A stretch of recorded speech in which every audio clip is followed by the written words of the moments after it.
Great. It looks like our guests joining is slowing down, so I think we'll get started. For those of you who just joined, please go ahead and drop your name and your local health department in the chat.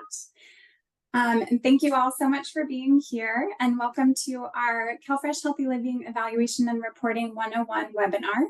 My name is Miranda Westfall, for those who I haven't had the pleasure of meeting, and I'm the director of the CFHL Evaluation Unit at the Nutrition Policy Institute, which we will refer to as NPI from here on out.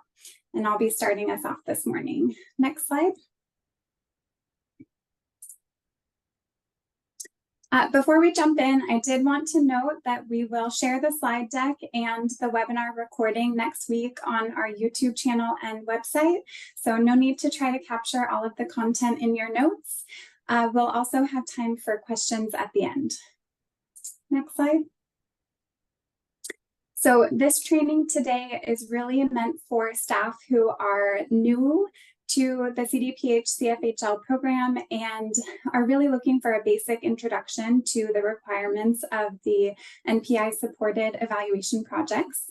By the end of our training today, our goal is for you to be able to identify and describe the required evaluation projects, plan to meet the typical annual timeline for completing these projects, find training materials and resources, and identify how to get technical assistance from our team to support your evaluation efforts. Next slide.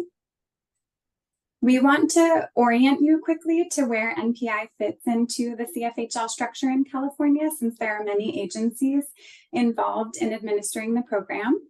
So you may know that SNAP-Ed is a federally funded program, and funding is distributed to every state from USDA's Food and Nutrition Service. In California, these funds are distributed to CDSS, which acts as the oversight agency.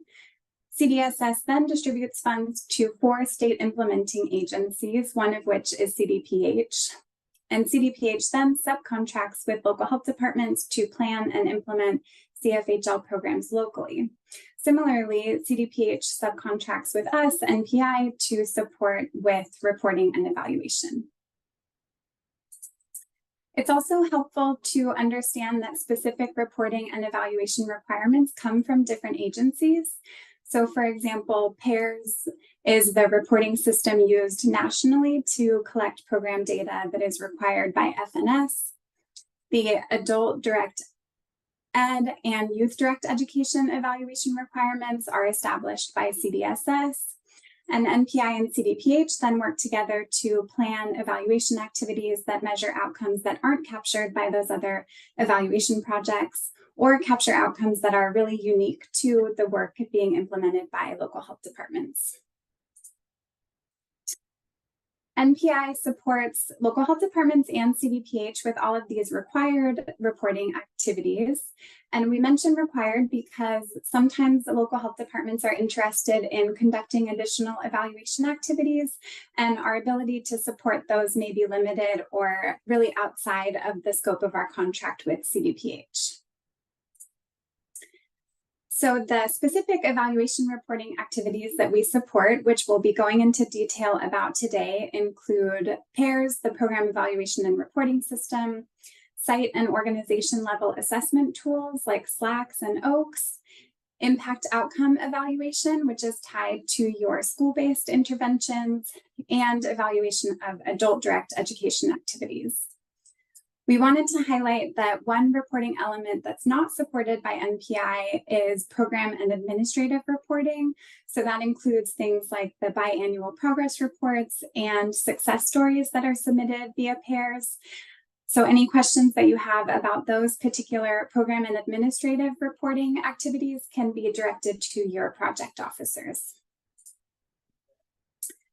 Before we jump into the specific evaluation projects, we wanted to highlight some resources that are relevant to all of your evaluation projects.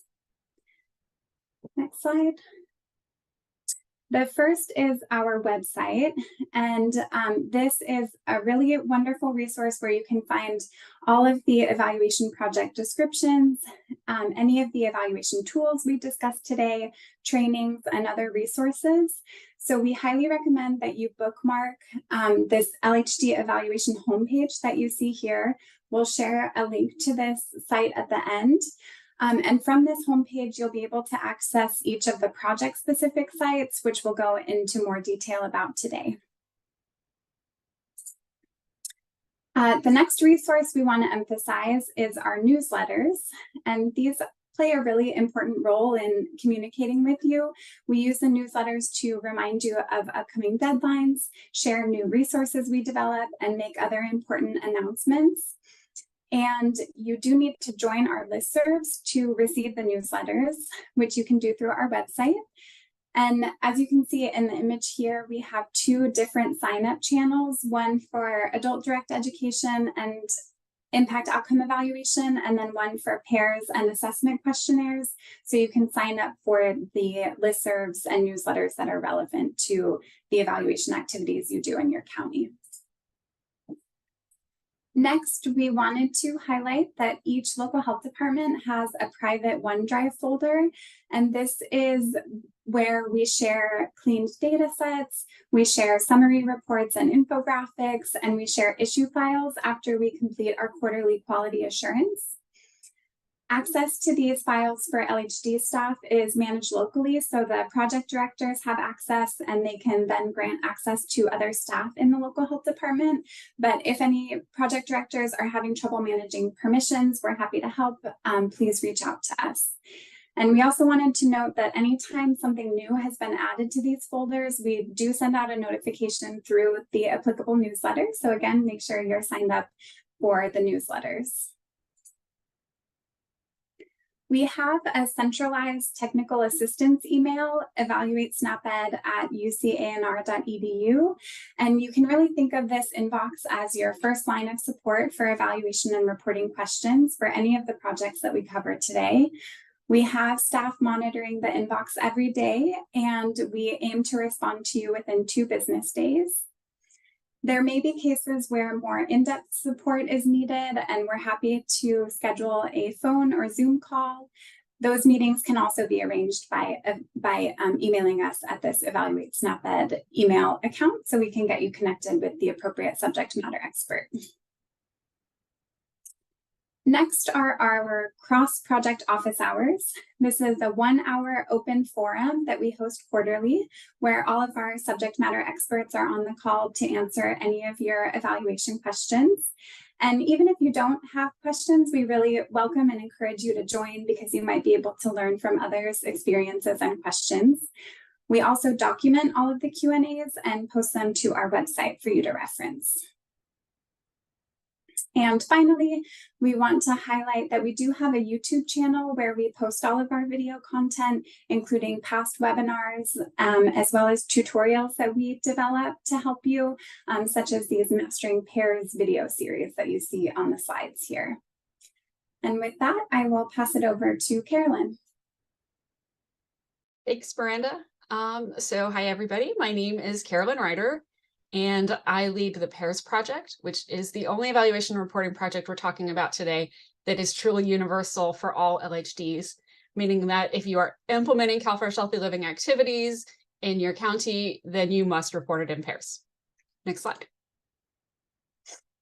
So just very briefly, today we are hoping at the end of this training, you will understand what you need to report in PEARS, when you need to report it, and be able to find training, technical assistance resources, and know how to get help with PEARS when you need it. Next slide.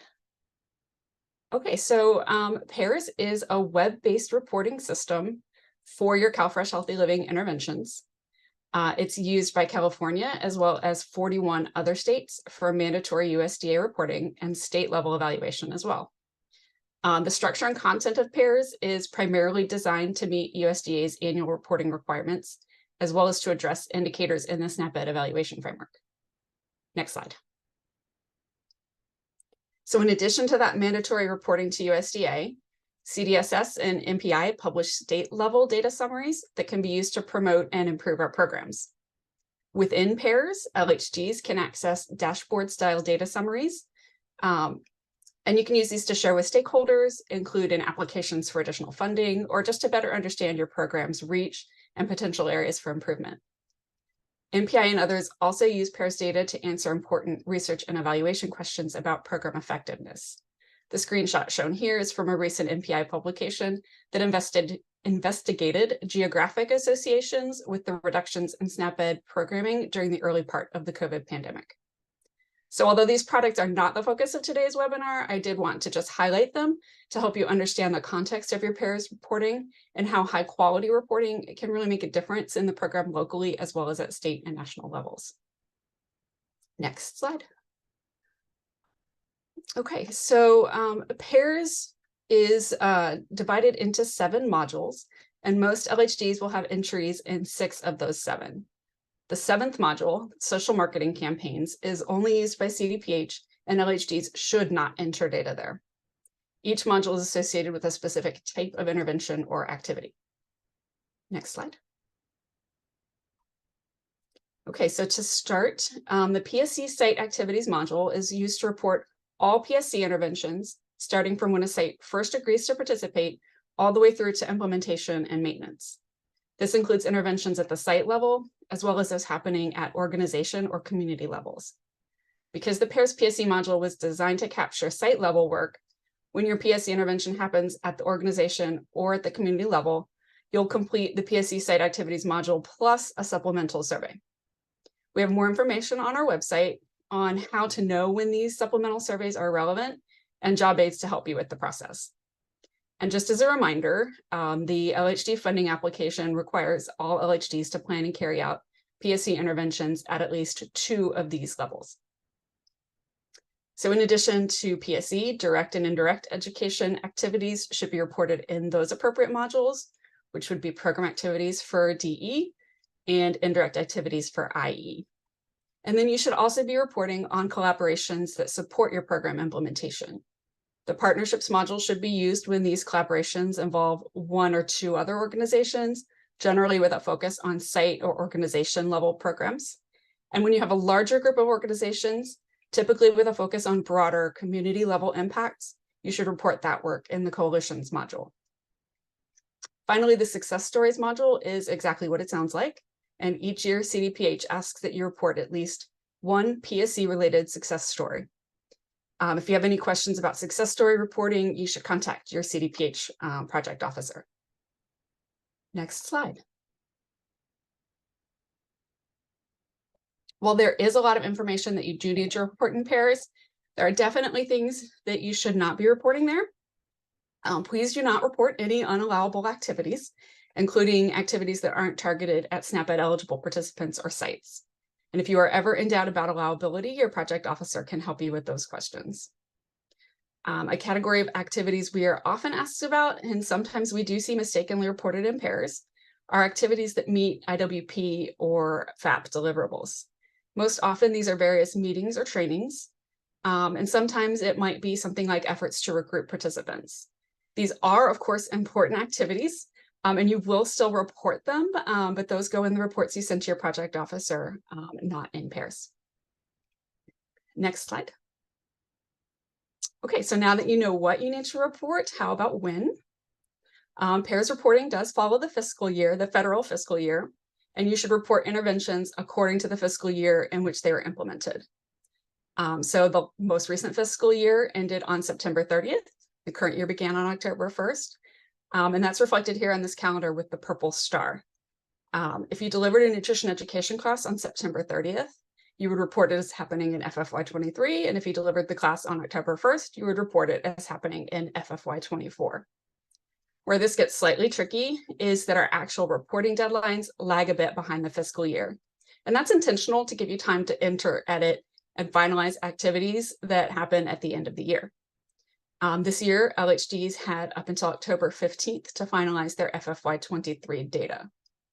But that also means that LHDs could not begin entering FFY24 data until October 16th.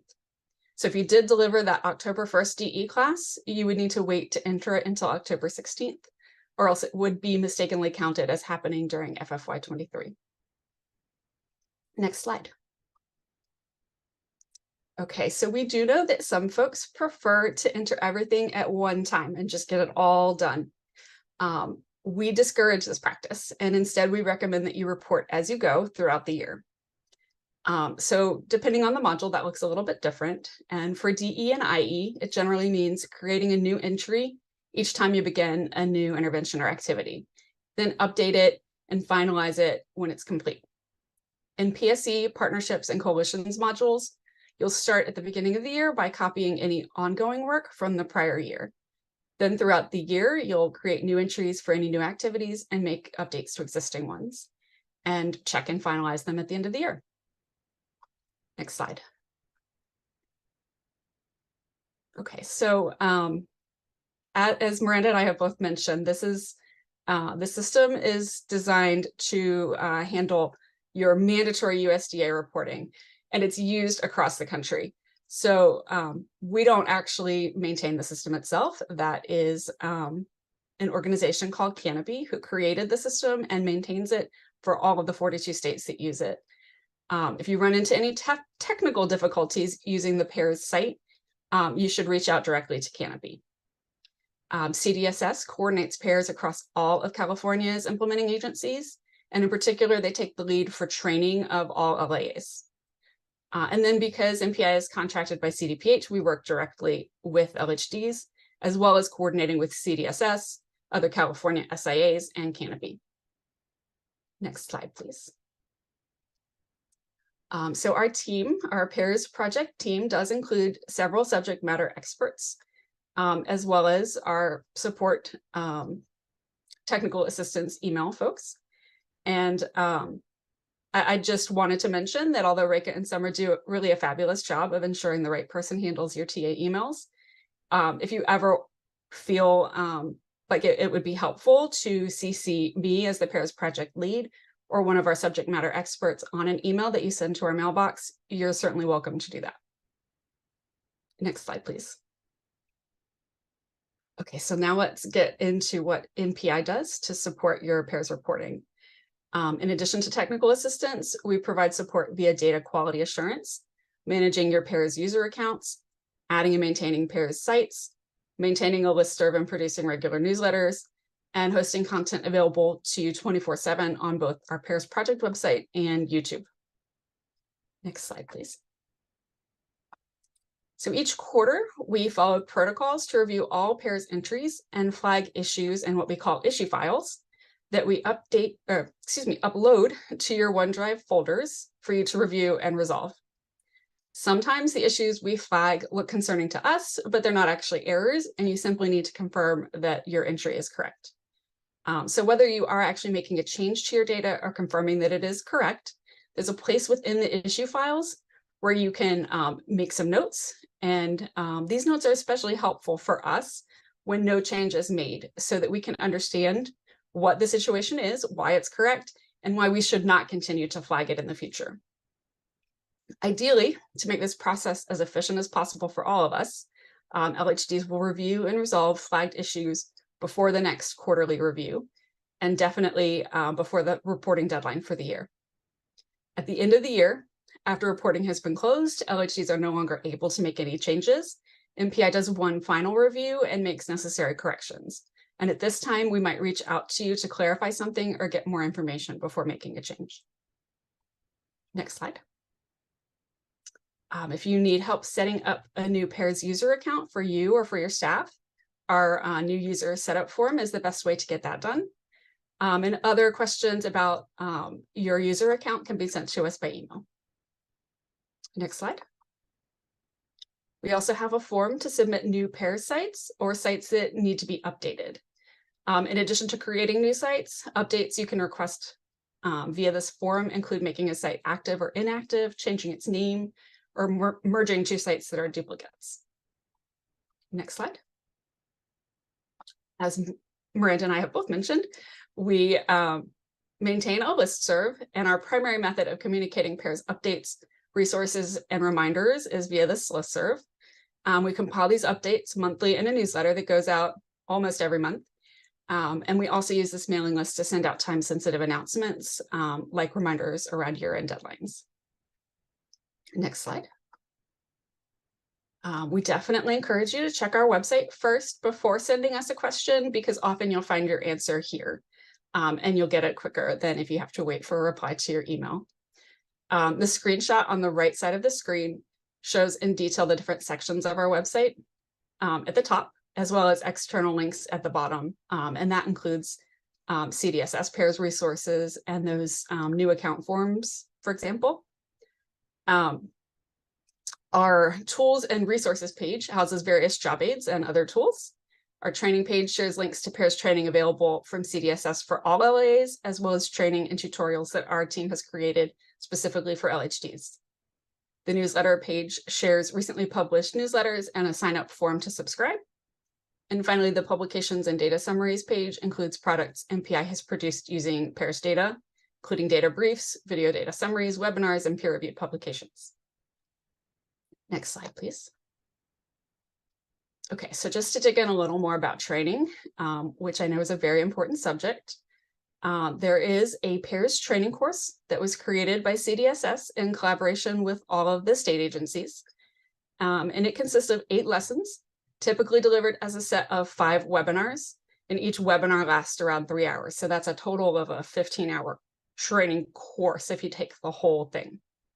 The training gives you in-depth how-to information about what to report where and how, as well as how to access your raw data and data summaries. So currently, CDSS is planning their next live webinars for February, and likely another round happening around July or August. But if you don't want to wait until February, you can access recorded webinars and training participant guides online. This training is where we recommend all new staff learning PEARS should begin. In addition to this, the NPI team has created supplemental training content targeting LHDs. These videos are designed to help with reporting that's required specifically of LHDs, but not necessarily other LAAs, and to help you to avoid common errors we found in LHDs PEARS reporting. Next slide, please. Okay, so one final tip I have for you is to look for help and support features built into the PEARS system itself, like the support and resources menu shown here. Next slide. When you access the support section, you'll be able to browse or search various topics, as well as get information on how to contact Canopy for support. Depending on the support article, it might give you a general overview of a topic or a step-by-step how-to instructions. Next slide.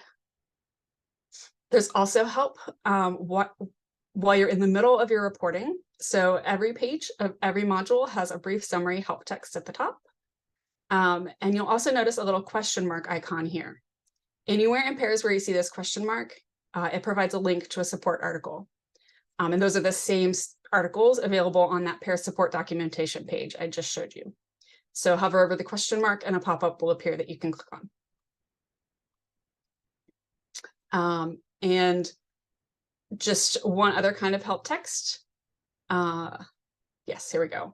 That appears for some specific questions, but not all of them. So you can see here, for example, the gray text below the question that gives you more information about how to report in that field. I'll also just note on the screen that one question is marked with a red asterisk, while the other is not. And that red asterisk tells you that an item is required, meaning that if you do not enter information in that field, you'll be unable to save your PEARS entry. Generally speaking, CDPH and NPI consider most optional PEARS fields to truly be optional, but we do have a few exceptions where we want complete information, even though the system doesn't require it. And you can find those exceptions outlined in the CDSS PEARS training course.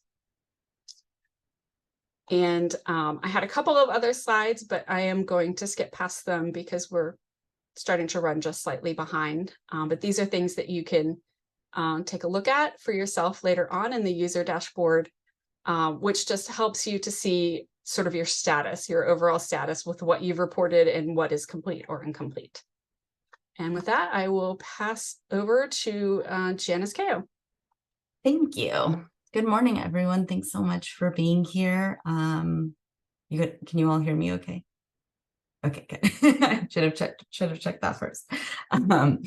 So my name is Janice Kao, and I lead our assessment tools projects, and that includes SLAQs, the school district OAK, and the LAQs. And don't worry, we'll get into all those acronyms and the alphabet soup in just a little bit.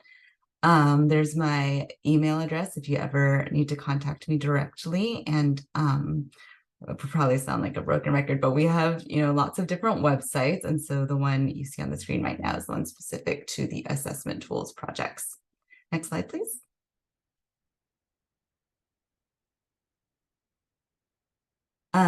So today I'm planning to cover what the different types of assessment questionnaires are, the NPI created assessment questionnaires. Thanks. And then we'll go through and cover the purpose of each of these types of questionnaires. And then finally,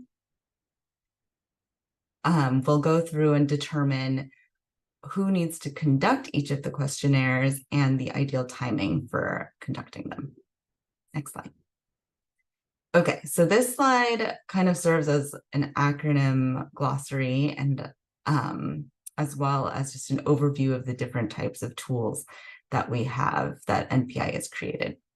The SLAQ stands for Site Level Assessment Questionnaire, and the settings where we have a SLAQ available are K-12 schools, that includes an elementary and secondary version, one for early care and education, which we often refer to as ECE, one for out of school time, which is referred to as OST, and that's kind of like your typical before and after school programs that run year round or school year.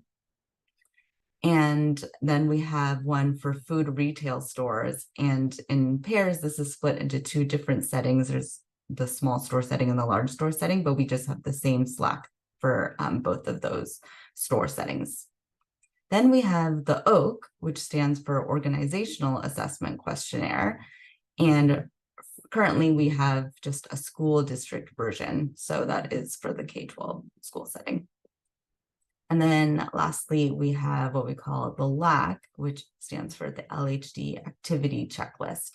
And there will be a LAQ for each of our SLAQs and OAKs. So there's one for the elementary, one for the secondary, one for ECE, one for OST, one for the food retail stores, and one for the school district OAK.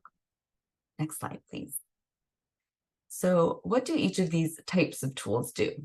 I have intentionally color-coded these. So the SLAQ and the OAK are similar to each other. The SLAQ assesses the current site level nutrition and physical activity practices that are in place at the site that you're working with. And the OAK is the organizational version. So it assesses the current organization level nutrition and physical activity practices.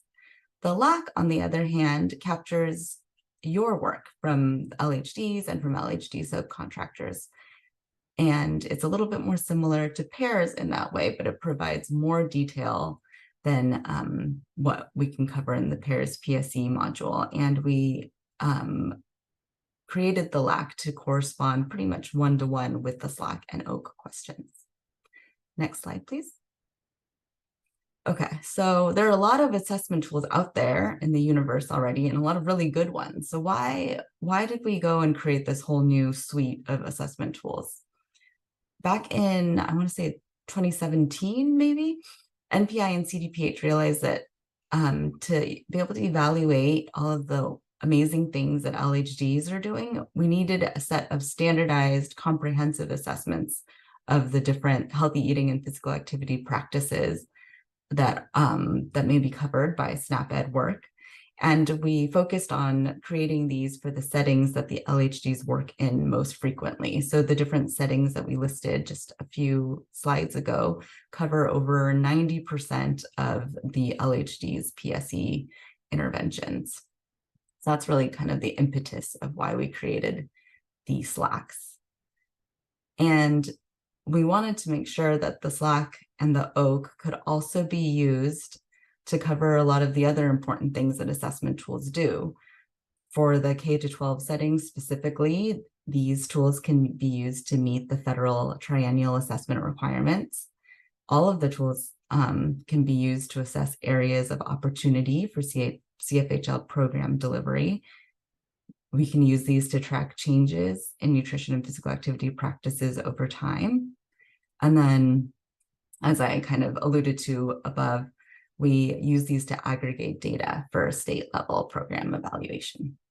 Next slide, please. Okay, so you're probably wondering, do I need to complete a SLAQ or an OAK? And do I need to do this every year? This is a decision tree that I pulled from the funding application package. And it's a nice decision tree that you can kind of take yourself through at the beginning of each year.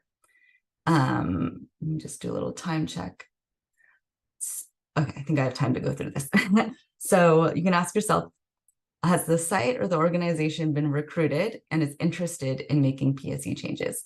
So these tools, because they are comprehensive, they can be somewhat lengthy. So we don't expect you to complete any of the SLAQs or the OAK with tools that you don't have on board already. So this is an important step to make sure that they are recruited and are working and have agreed to work on implementing PSE change this fiscal year. So yes, they are on board and they want to start working on PSE changes. So then the next question is the site a school district, a school, an ECE site, an OST program, or a store? So that gets into the different settings where we have the tool available. And if it's a school district, then you complete an OAK before making any of the changes for the year, and you complete a LAQ when your activities are over for the year. Similarly, for if it's a site like a school, an ECE site, an OST program, or a retail food store, then you complete a SLAQ before making any PSE changes for the year, and then you complete the LAQ once your activities are over for the year. And if it's not any of these things, if it's not a school district in any of these sites and these settings that are listed here, then you can choose any kind of assessment tool. But assessment is a really important part. I'm sure you all remember from the IWP blueprint and completing those activity tables. Assessments is a core activity. Thank you. Okay, next slide. All right. So who completes these? The SLAQ and the OAK is completed by the site or the organization.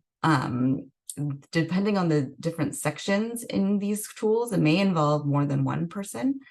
And as I mentioned earlier, you want to do these before PSE implementation begins. The LAQ, on the other hand, is completed by the LHD or their subcontractors, and you don't need to consult anyone at the site. This really is meant to be a checklist of the activities that your agencies worked on with the sites. So this is done at the end of the year. And that's fine. There's just a little note at the bottom that we also have lots of FAQs and data collection protocols on the website. So you'll want to check those out. And there are data collection protocols for the LHD and then for also ones that you can give to the site. Thanks. Okay, so how are the questionnaires conducted? For each tool, we have a paper printable version, kind of like a Word doc or a PDF, and then there's also an online version. So if you or your sites decide to complete the Word doc or the PDF version, you still need to enter it into the online survey. And this step is really important because that is how you get a set of scores based on the responses put into the SLAQ or the OAK. And that's also how it gets officially submitted and logged into our Survey 123 platform.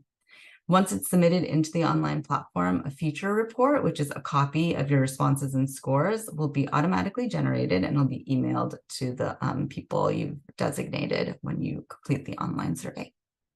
Next slide, please. And here are just some key dates. In July is when we will release the SLAQs and the OAK for the next year. So this past July, we released the SLAQs and the OAK for FY24, and that's helpful for those of you on a school year cycle so that you can start working with your sites to complete them.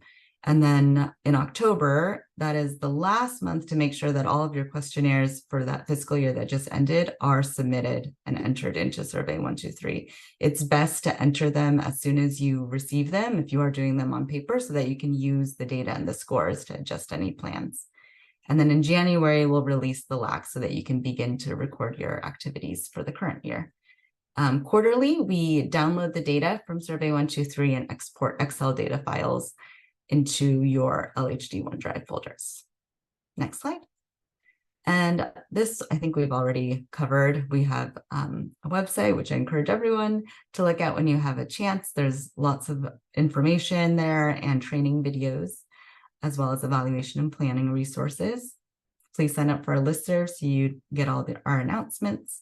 And then that's just our general email TA once more. And I'll turn it over to Amanda. All right, thank you, Janice. Good morning, everyone. My name is Amanda Linares, and I am our lead for both Impact Outcome Evaluation, or IOE, and Adult Direct Education Evaluation. First, we will talk a little bit about IOE. Next slide, please. So our objectives for this part of the call, first, we're going to define outcome evaluation. Then we're going to understand why we evaluate via IOE. Then identify if your local health department needs to participate in IOE. And if you do, understand how to go about doing that. So presently, we are conducting outcome evaluation. So from USDA's Principles of Sound Impact Evaluation, outcome evaluation addresses the question of whether or not anticipated group changes or differences occur in conjunction with an intervention. Such research indicates that the degree to which the intended outcomes occur among the target population. So outcome evaluation does not provide definitive evidence that the observed outcomes are due to the intervention. We cannot eliminate alternative explanations because there is no control group.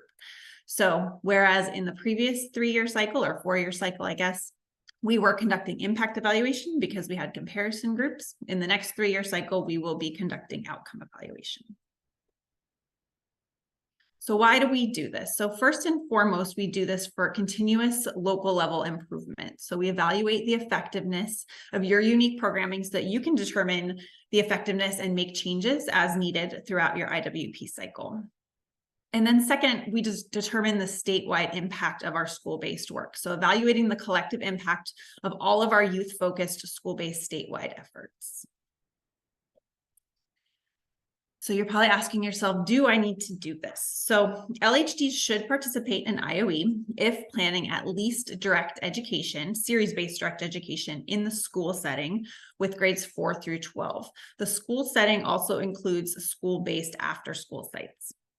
So the minimum intervention for participation in IOE is that series-based direct ed with grades 4 through 12. At this time, PSC only interventions are not subject to evaluation via IOE. And also at this time, we don't conduct IOE with 3rd grade and below. And note, there is no need to participate in IOE if your IWP does not include series-based direct ed in school or after school sites in grades 4 through 12. So we all know that CDPH really encourages comprehensive multi-component interventions because that's what we know works best in schools. But we use direct ed as the minimum entry point at this point for IOE because it's easier to identify and engage intervention participants and their teachers in the evaluation process. So it's important to note that IOE is not evaluation of direct education. It's evaluation of full school year school-based interventions. There are times when that intervention only includes direct ed, but we still evaluate on that full school year timeline. Next slide, please. So how do you conduct IOE? So first, you would identify the sites that you'll be working with and what the interventions will look like in those sites. You'll work with your sites to plan an intervention and evaluation timeline.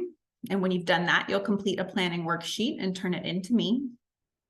You'll then pre and post test at least 2 classrooms per site at the beginning and end of the school year using the eating and activity tool for students. You'll then wrap up all of your IOE deliverables by no later than June 30th annually. Those deliverables are the planning worksheet, which you will turn in before you begin any of your intervention or evaluation work. And then you'll update that throughout the year and turn it in again to me at the end of the year. The second deliverable are your surveys. So the eating and activity tool for students is available both online and in paper form. The paper surveys are entered online. So if you do have your students complete the online survey in lieu of the paper survey, there's no additional work on your end. There is no data entry once a student turns in the survey. So a few other details. As I mentioned, that standardized evaluation timeline. This is intended to be a full school year evaluation, regardless of the timing of the direct ed component of your larger intervention. The pre-post target is really within 6 weeks of the first and last day of school. Obviously, that's sort of the ideal. We do leave the pre-test open August through October this year. The first year of the IWP will probably be leaving the survey open into the new calendar year. And then the post-test opens annually starting April 1st and is open through June. The number of sites that you're required to have in the project is dictated by your LHD funding tier, and we'll look at that in just a second. And currently in this 3-year cycle, you are free to change schools annually. So this table is just showing the site requirements by funding tier. So it's just a 1-to-1 ratio. But note, if you do not plan to conduct a minimum of that series-based direct ed in the number of schools required by your funding tier, you can just evaluate in the maximum number of schools where you do have that applicable intervention. We don't want you creating intervention for the sake of evaluating it via IOE. So another important component is how many matched pre and post surveys you need per school site. So what a matched pre and post surveys are: a student where they have a pre-test that we can then match a post-test to it. That's a matched pair. So we need about 30 matched pairs per site. In most schools, if you're working during the school day, that means at least 2 classrooms. If you are working in rural sites or you are working in a school with particularly small class sizes, that may be more than 2 classrooms. It's usually much more difficult to achieve those 30 matched pairs in an after school setting. So we do advise that in those settings, you survey the maximum number of students receiving interventions in grades 4 and above. So just like all the other projects, IOE has our listserv. We have 1-to-1 planning calls. If you need it, just reach out to me. I'm always happy to provide the one-on-one technical assistance. We have quarterly calls, the 3rd Tuesday in October, January, April, and July. Sometimes that summer call doesn't always happen on the 3rd Tuesday. We sort of shift that one around as needed. And I've included the pre-registration link for our next upcoming call in January. We also have our website. Next slide. So on our IOE website, it's really pretty well built out with everything you need to complete the project. So it's got a detailed project description, a suggested timeline. It outlines all of the requirements. That's where you'll find your planning worksheets. That is where the paper survey instruments live. Note, the online survey links are custom to your site. So in order to get those from me, you need to turn in a planning worksheet and I will return those custom links to you. And that is also where we have administration protocols and all of our recorded calls and trainings. Okay, so let's move into adult direct education evaluation. So our objectives here, we want to identify when your direct education interventions need to be evaluated, and when it does require evaluation, understand how to go about doing that. So as it was mentioned, this is a CDSS level requirement. So CDSS requires evaluation of all adult direct education series that have at least 4 sessions. There is a required core set of questions that are used by all CalFresh Healthy Living state implementing agencies. And then Catholic Charities of California, who is one of those state implementing agencies, is currently in the process of validating a modular survey. This is still in progress, and we don't know when it will be ready for use, but there may be some changes coming to the survey in the next few years. So do you need to evaluate? So you should ask yourself, are you delivering curricula that has at least 4 sessions to adults? If you are, You need to evaluate all 4+ session program activities that are delivered. So in other words, not a sample. You need to evaluate all of them. Next slide. So it's really pretty simple. You administer a pre-test before any direct education occurs. Typically, that's on the very first day of the class. And then you'll administer a post-test after all the direct education is complete. That is often on the day of the final class. You will need to do this for any in-person or virtual classes. And again, we have online and paper surveys. You can use either, but if you use the paper surveys, those will need to be entered online. And then again, you'll need to evaluate all applicable direct education series. So we, NPI and CDPH call our survey the CalFresh Healthy Living Adult Survey. It includes 8 questions from the Validated Food Behavior Checklist. Those are some of those core questions that all the SIAs are using. Those 8 questions are on the pre-test and post-test. Also on the core survey instrument are the 3 questions from the Validated FNEP Food and Physical Activity Questionnaire. Those are also on pre and post-test. NPI adds 3 questions that we hope will inform your interventions. These questions in 24 pertain to food shopping, child attendance in school, out of school time, and ECE programs. And then we ask for participant zip code. We only need to know these questions, the answers to these questions at one time point, so they are only on the pre-test. And then we have 4 demographic questions. These are the demographic questions straight from the adult data card. These are asked on pre and post. And currently in 24, the survey is available in 13 languages. So the evaluation timeline for this project runs in conjunction with PEARS. So in FFY24, the online survey opened on Monday, October 16th. Part of the reason for this is that in order to utilize the online survey, you need to have generated a program activity ID in PEARS to sort of attach your surveys to. So PEARS has to be open for the year for you to generate that program activity ID. Data collection closes annually on August 31st. This is to allow us enough time to work with the data before it needs to be turned in. So really there ends up being about a 2-month or so sort of dead period where you don't need to evaluate. That said, if you do have interventions happening during these times that you do want to evaluate, as long as we have survey instruments and stuff ready to go for the next year, paper survey instruments, we can often support your evaluation during that sort of 2-month window if you would like to do that. Next slide. And adult direct education evaluation also has a listserv. Again, reach out to me directly for any one-to-one help. While we don't have quarterly calls for this project, we do have 2 calls a year. So in September, we have a survey administration training, and new last year, we implemented a mid-year check-in in March. We also have our website where we have all of our survey instruments. Here we do post the online link because you don't need a custom link for this particular project. And then we have our administration protocols and all of our training materials.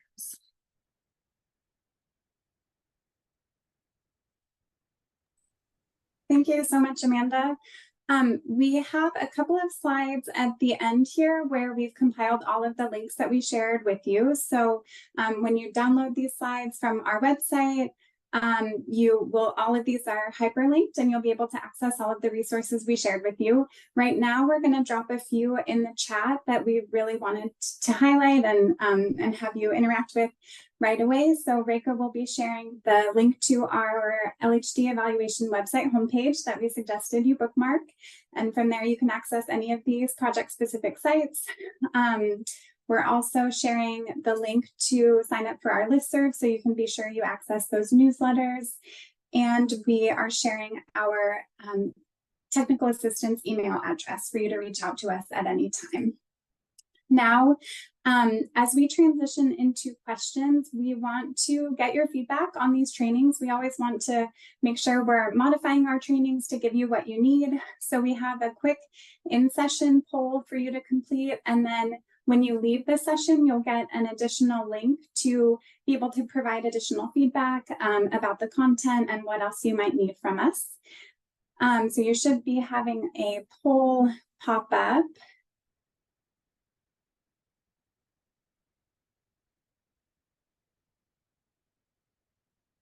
Great. So please go ahead and just let us know the quality of the training, and then Rika, we can transition into questions. So if anybody has questions, please feel free to either come off of chat or drop your question in the chat.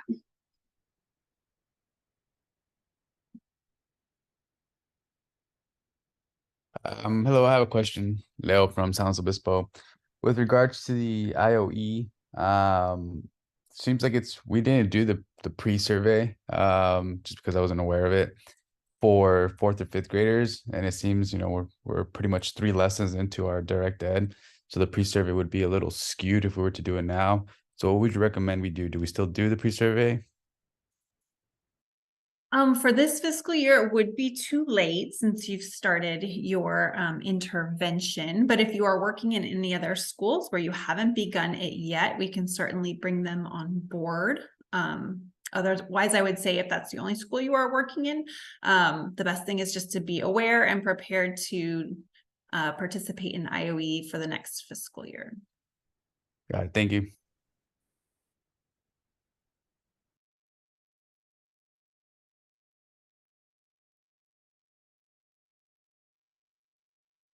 Hi, this is Justin from San Mateo County.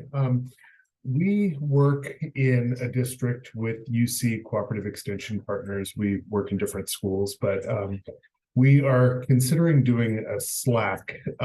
We both work with food service and cafeteria promotions and nutrition ed.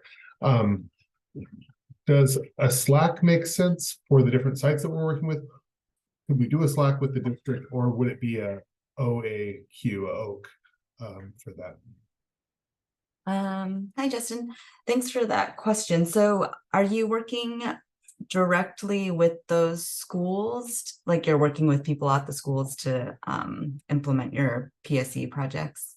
Yeah, it's primarily food service, but we are working with the district food service coordinator, and then also food service staff, as well as principals and teachers to a lesser extent at the school sites.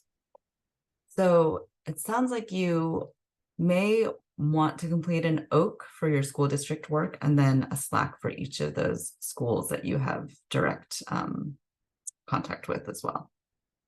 Okay, and then I guess would the OAK still apply, even though there are some schools that don't qualify, so neither organization is working with them? So yeah, just last question. Thanks for the clarification, James. I might need to get more information on what type of district level work you are planning with the district, if it is meant to be implemented district wide, or if it's more like you are working with someone at the district in order to then implement things at the specific schools. And that distinction is, it's subtle, but it makes the difference here. So yeah, it's we're trying to make it district wide. There, the district applied for a grant to provide cafeteria promotions and at school sites that don't qualify. So it is district wide efforts. But maybe I can follow up with you. We actually have a meeting scheduled. I think it's in a couple weeks with UC Extension to talk through this. So we can, maybe either kind of circle back with you after we have that meeting, because we're just kind of planning now. Yeah, that sounds great. Let's touch base afterwards. Thank you.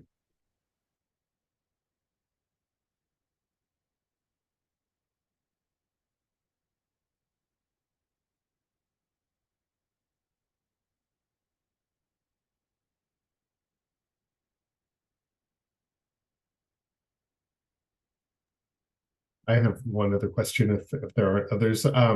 This is with regards to PEARS. I think there was a little confusion on our end. We were asked to clean up our PEARS entries, but with PEARS, so we have several kind of partnerships, coalitions that meet throughout the year. Should those be each individual entries, or should there be one that kind of lists out those? So each specific collaboration, each partnership, or each coalition should have one single entry for the year. And if it's important to you to track the meetings for those, there is a space within each of those 2 modules to record your meetings. That information is optional. We don't actually use it. But if it's important to you to have that information contained within the PEARS entry, so you have it all together in one place, you're welcome to then add. So let's say you have quarterly meetings. You would have one entry for that partnership or for that coalition. And then in the meeting section, you could add each of your 4 quarterly meetings. Sounds good. That was what I got from the email exchange with you a few weeks ago, Carolyn. So I appreciate the clarity. And just in case you felt bad about that, you're certainly not the first folks to make that mistake. It isn't uncommon. Okay, I think we're prepared going forward. Thanks. Awesome.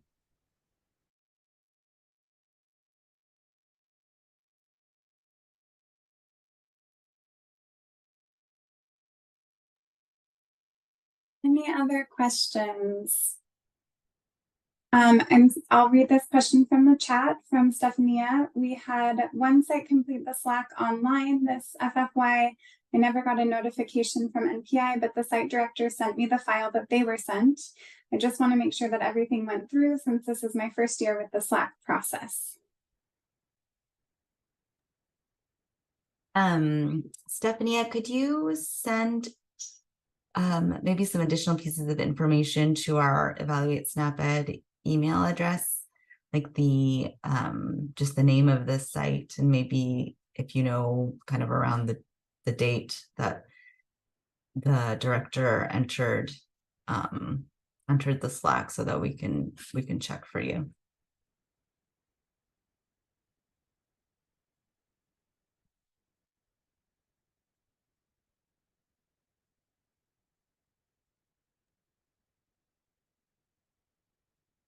Awesome, thank you. Any other questions?